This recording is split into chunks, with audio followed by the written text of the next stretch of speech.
सुंदरपुर गांव के एक छोटे से कोने में खुशियों का एक आशियाना था, जहां रहती थी हमारी पार्वती दादी। वैसे तो दादी घर के कामकाज में ही व्यस्त रहती थी, लेकिन पूरे जिले में उनकी पहचान उनके बनाए आम के अचार से थी। उनके अचार में एक ऐसा जादू था जो एक बार चख ले वो उसका दीवाना हो जाता।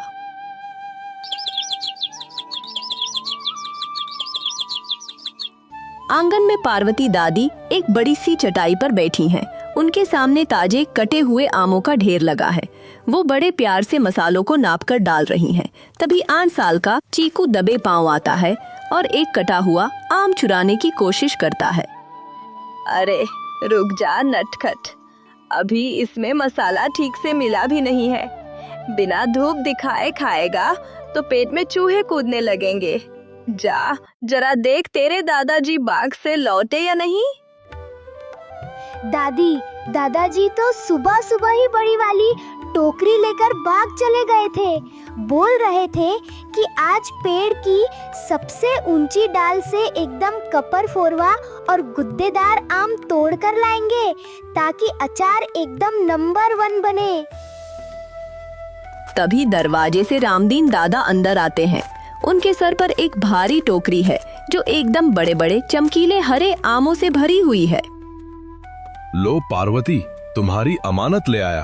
आज तो पूरे बगीचे की खाक छाननी पड़ी, तब जाकर ये हीरा जैसे आम मिले हैं। जरा जल्दी से एक लोटा ठंडा पानी तो पिलाओ, हलक सूख गया है। वाह दादाजी, इतने बड़े आम! ये तो बाजार वाले आमों से भी ज्यादा सुंदर है। अरे ये कोई साधारण आम नहीं है बाबू, ये हमारे पुराने वाले पेड़ के हैं। वही पेड़ जो तेरे पिता के जन्म पर लगाया था। पार्वती दादी मुस्कुराते हुए पानी का लोटा आगे बढ़ाती हैं। हम तो सोच रहे थे कि आप बाग में ही पेड़ की छांव में सो गए क्या। अरे नहीं भाई, तुम्हारे अचार की इज्जत का सवाल था। ऐसे वैसे आम ले आता तो तुम ही डांट देती। लेकिन आम तो वाकई बहुत सुंदर लाए हैं। इस बार का अचार तो पिछले साल से भी चटक बनेगा। दादी, इस बार अचार में थोड़ा गुड़ भी डाल देना ना।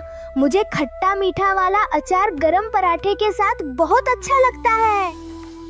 ठीक है बाबा, तेरे लिए अलग से छोटी मटकी में गुड़ वाला अचार बना देंगे। चीकू खुशी से ताली बजाता है।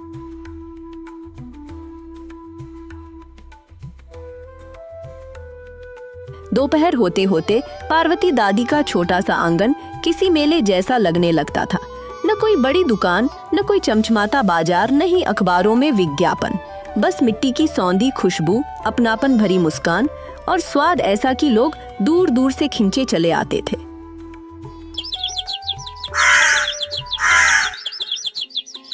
कुछ देर बाद गांव के मुखिया जी हाथ में एक खाली डिब्बा लिए आंगन में आते हैं। राम राम रामदीन भाई। अरे ओ पार्वती भौजी, घर में हो क्या? रामदीन दादा खटिया से उठते हैं और मुस्कुराते हुए बाहर आते हैं।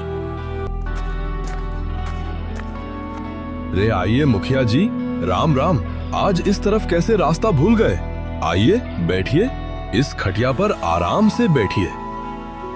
अरे भाई, रास्ता भूला नहीं हूँ, बल्कि इस अचार की खुशबू मुझे यहाँ तक खींच लाई है।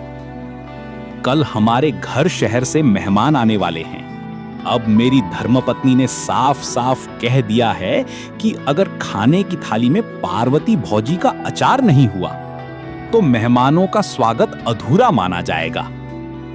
तो भौजी, जरा 2 किलो अचार तो दे दीजिए। और हाँ, वो वाला जिसमें पिछली बार सौंफ की खुशबू इतनी मजेदार आ रही थी। भीतर से एक बड़ी बर्निया लेकर आती हैं। लीजिए मुखिया जी, इस बार हमने इसमें खास तौर पर कुटी हुई सौंफ और थोड़ी सी कलौंजी डाली है। स्वाद भी बढ़ेगा और खाना भी अच्छे से पचेगा। वाह भौजी, तुम्हारे हाथ में तो सचमुच जादू है। शहर वाले इतने बड़े बड़े होटल खोल लें, लेकिन ये स्वाद कहीं नहीं मिलेगा। मुखिया जी ऐसा बोल ही रहे थे, तभी पड़ोस वाली काकी अपनी छोटी सी स्टील की कटोरी लेकर धीरे धीरे आंगन में आती हैं।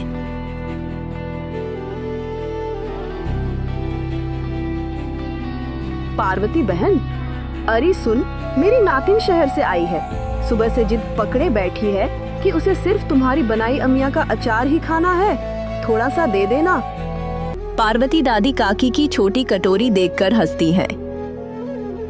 अरे काकी, बिटिया शहर से आई है और तुम इतनी छोटी कटोरी लेकर आई हो। दादी भीतर जाती हैं और एक बड़ा डिब्बा लेकर लौटती हैं। अरे बहन, इतना काफी है, वरना खत्म होने से पहले ही वो पूरा डिब्बा चट कर जाएगी। तो होने दो चट, बच्चों के लिए ही तो बनाते हैं हम सब। और सुनो, थोड़ा उसके हॉस्टल के लिए भी रख लेना। शहर में कहाँ मिलता है ऐसा घर वाला स्वाद। काकी भावुक होकर मुस्कुराती हैं और पैसे निकालकर आगे बढ़ाती हैं। ये लो बहन, इसके पैसे। अरे हटाओ भी काकी, बच्चों के खाने पर भी कोई पैसा लेता है क्या? तुम बस बिटिया को खिलाओ, यही हमारे लिए बहुत है। काकी की आंखें हल्की सी भर आती हैं। भगवान तुम्हारा घर हमेशा खुशियों से भरा रखे बहन।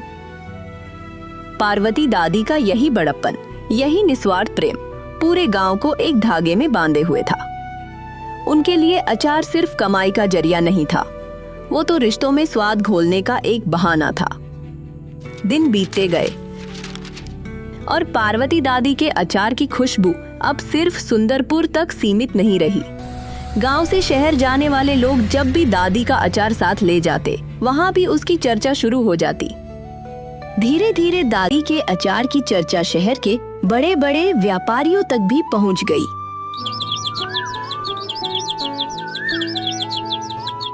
एक दिन गांव की कच्ची सड़क पर एक बड़ी चमचमाती हुई काली कार आकर रुकी।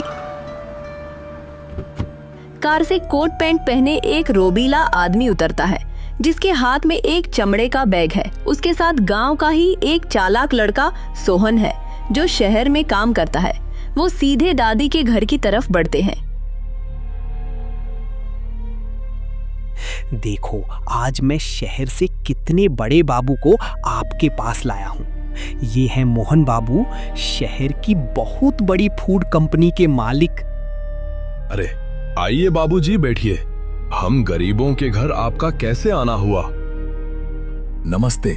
दरअसल मैंने आपके हाथ के अचार के बारे में बहुत सुना है। शहर में भी इसकी काफी चर्चा है। मैंने खुद भी आपका अचार चखा और मुझे लगा कि इस स्वाद में बहुत दम है।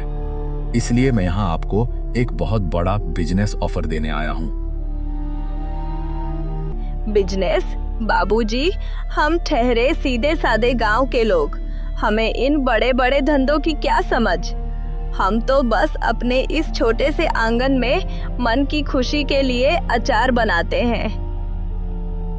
मोहन बाबू हल्का सा हंसते हैं, जैसे दादी की बात उन्हें बहुत छोटी लग रही हो।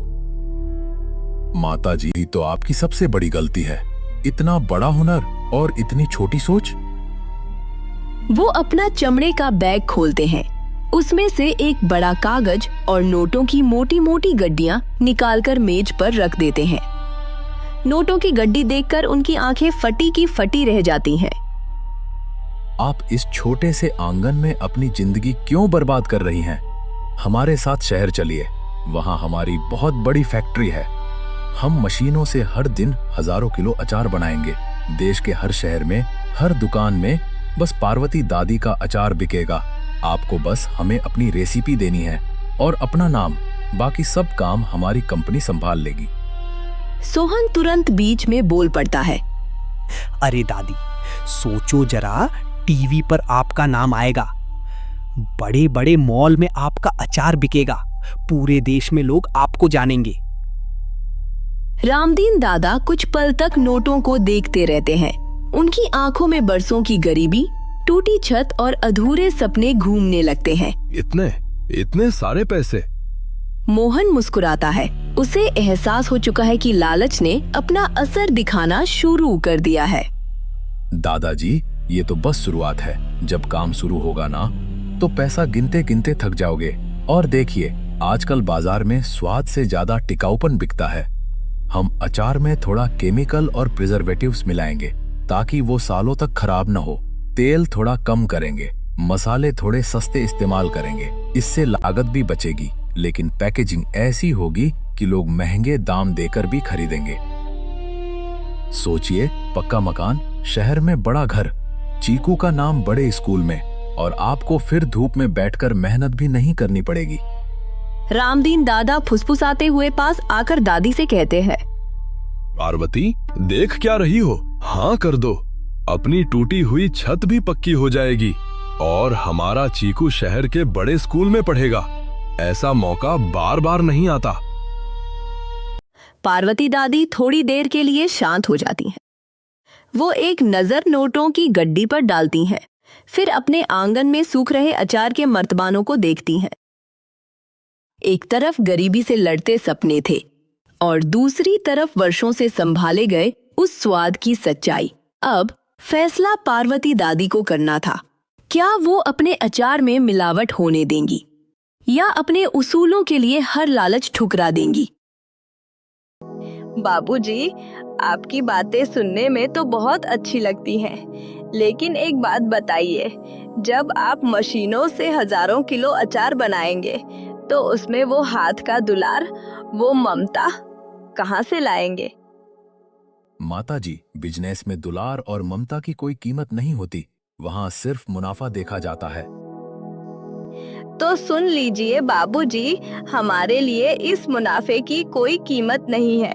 आप कह रहे हैं कि अचार में केमिकल मिलाएंगे, सस्ते मसाले डालेंगे, तेल कम करेंगे ताकि आपका फायदा बढ़ सके, लेकिन जो लोग इस अचार को भरोसे से खाते हैं उनके स्वास्थ्य का क्या? के लालच में मैं लोगों के पेट में जहर नहीं डाल सकती। ये अचार सिर्फ आम और मसालों से नहीं बनता, इसमें लोगों का विश्वास मिला होता है। तभी सोहन बीच में टोकते हुए कहता है, अरे दादी, तुम पागल हो गई हो क्या? इतने पैसे ठुकरा रही हो। शहर जाओगी तो ऐश करोगी, बड़ा घर मिलेगा, गाड़ी मिलेगी। चुप रह सोहन, शहर जाकर तू गांव के संस्कार भूल गया है। मेरी माँ ने मुझे सिखाया था, रसोई में बनने वाला खाना हमेशा साफ नियत और ईमानदारी से बनना चाहिए। अगर नियत में खोट आ जाए तो अमृत भी जहर बन जाता है। हमें नहीं चाहिए आपका ये लाख रुपया। हम अपने इसी छोटे से आंगन में अपनों के प्यार के साथ बहुत खुश हैं। आप यहाँ से जा सकते हैं। अजीब बेवकूफ बुढ़िया है। लक्ष्मी खुद चलकर घर आई थी और तुमने उसे ठुकरा दिया। याद रखना, इस महंगाई के जमाने में इसी टूटे घर में घुट घुट कर मरोगे, तब कोई पूछने भी नहीं आएगा। मोहन बाबू और सोहन गुस्से में बड़बड़ाते हुए अपनी कार में बैठकर चले जाते हैं। रामदीन दादा पार्वती दादी से धीमी आवाज में कहते हैं, पार्वती, मैं तो कुछ देर के लिए पैसों के लालच में अंधा हो गया था, लेकिन तूने आज मुझे याद दिला दिया कि इंसान की असली दौलत पैसा नहीं, उसका ईमान होता है। हम गरीब जरूर हैं रामदीन, लेकिन हमारे हाथ और हमारी नियत आज भी साफ है, और जब तक ये दोनों साफ रहेंगे ना, भगवान हमें कभी भूखा नहीं सोने देगा।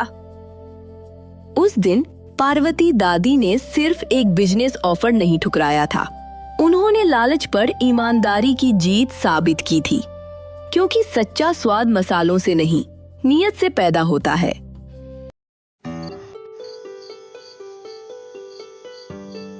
रात के समय घर में सन्नाटा पसरा है।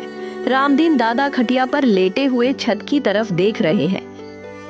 रामदीन दादा गहरी सांस लेते हुए पार्वती दादी से कहते हैं, पार्वती, तुमने मना तो कर दिया, मैं तुम्हारी ईमानदारी का सम्मान करता हूँ, लेकिन दिल में एक डर सा बैठ गया है। इस साल चीकू का बड़े स्कूल में दाखिला कराना था। घर की ये टूटी छत भी हर बरसात में टपकती है। कहीं हमने बहुत बड़ा मौका हाथ से तो नहीं गंवा दिया। पार्वती दादी उनके पास आकर बैठती हैं। अजी सुनिए, घबराते काहे हैं? ऊपर वाला सब देख रहा है। ईमानदारी की सूखी रोटी में जो चैन की नींद आती है ना, वो बेईमानी के मखमली गद्दों पर भी नहीं मिलती। और फिर हमारे पास गांव वालों का प्यार भी तो है, वही तो हमारी सबसे बड़ी दौलत है। रामदीन दादा मुस्कुरा देते हैं। उनकी आंखों का डर थोड़ा कम होने लगता है।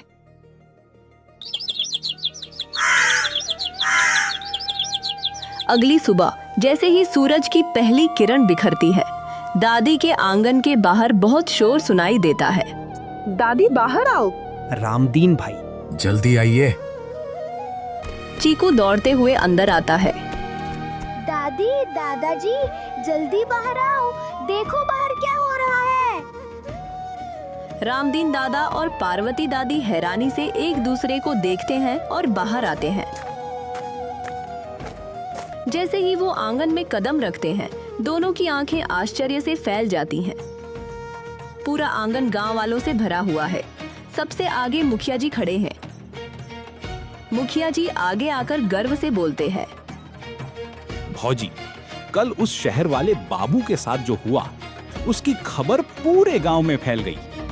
और सच कहें तो हमें आप पर गर्व हो गया।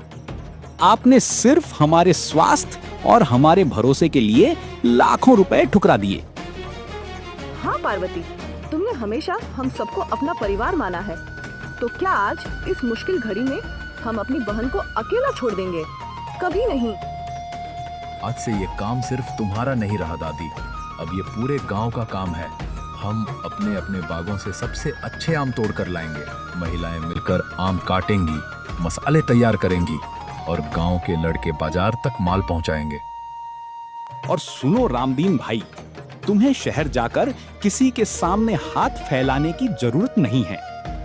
हम सब मिलकर इस अचार की पैकिंग करेंगे और इसका नाम होगा। यह देखकर पार्वती दादी की आंखों से खुशी के आंसू छलक पड़ते हैं। रामदीन दादा का सीना गर्व से चौड़ा हो जाता है। दादी, अब तो हमारा अचार पूरे जिले में जाएगा। रामदीन दादा भावुक होकर पार्वती दादी से बोलते हैं।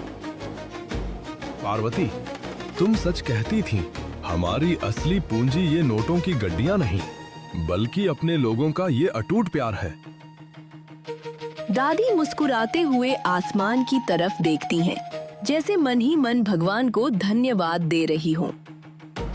उस सुबह सुंदरपुर में सिर्फ एक अचार का काम नहीं बढ़ा था, बल्कि एक पूरे गांव का दिल और भी बड़ा हो गया था। क्योंकि जब नीयत साफ हो तो इंसान कभी अकेला नहीं पड़ता। और सच्चाई की सबसे बड़ी ताकत यही होती है, वो धीरे धीरे लोगों के दिलों को जोड़ देती है।